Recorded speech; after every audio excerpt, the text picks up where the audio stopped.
Bermudian Springs Class of 2015, I find it ironic that after 4 years of hard work and many late nights studying and doing homework, that I'd be given one more homework assignment. I'd have to give a speech at graduation. I guess this confirms that I truly am an overachiever.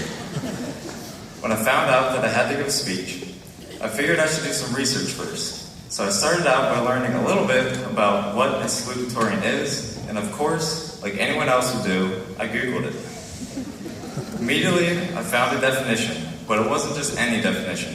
It was the Urban Dictionary definition. And it stated this: a salutatorian is the person who just missed being valedictorian by GPA points. A very miserable person indeed. Second place is just the first loser.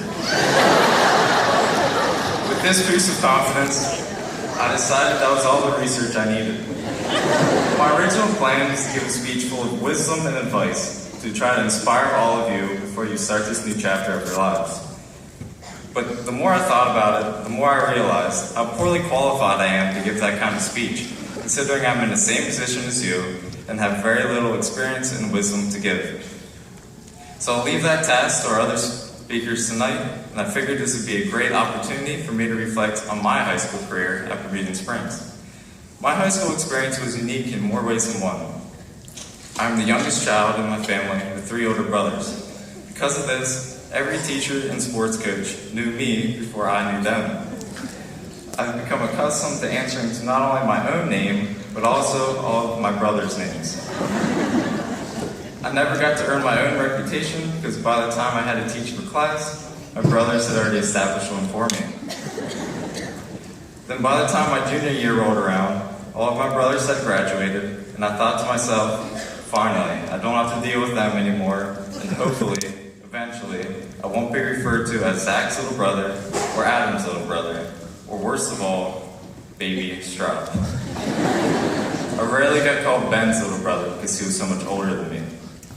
But before my junior year, my mom and dad told me that they needed to talk to me about something, and that it was very important. At this point, I had no idea what to think. And then my dad said, "Now I want you to be honest with us, because I don't want you to get upset." And I kept thinking about what it could possibly be. Then I thought I finally figured it out, and I thought, finally, I'm not going to be the youngest child. There's going to be a new baby Stroup. Man, Dad, I didn't know you still had it in you.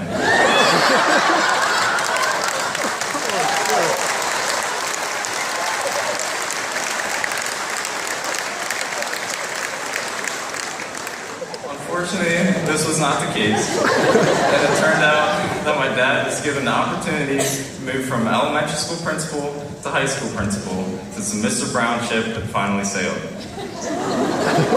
So now my somewhat normal junior and senior years get thrown for a loop, and I become the principal's son. This was not the first time I was the principal's son, but being the principal's son in elementary school is much different than in high school.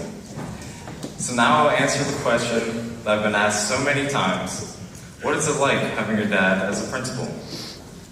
Being the principal's son has its advantages, but also has its disadvantages. In some cases, I felt I had to hold myself to a higher standard and always be on my best behavior, especially at school dances. Considering my dad was at every one, and for most students, that would be terrifying. I also had to endure every time someone saw my dad in school, they would whisper to me, "Hey Josh, there's your dad." So when all of you look back at your high school career, remember this: it could have been worse. You could have been the principal's son, the salutatorian. So before I conclude, I will leave you with this piece of advice as you further your education or enter into the workforce. Knowledge is knowing a tomato is a fruit, but wisdom is knowing not to put it in a fruit salad. Thank you, and best of luck to all of you in the future.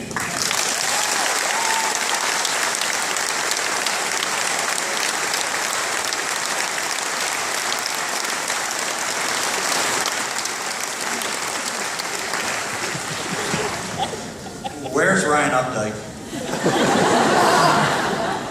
I want you to know He had a whole nother speech written until baccalaureate the other night.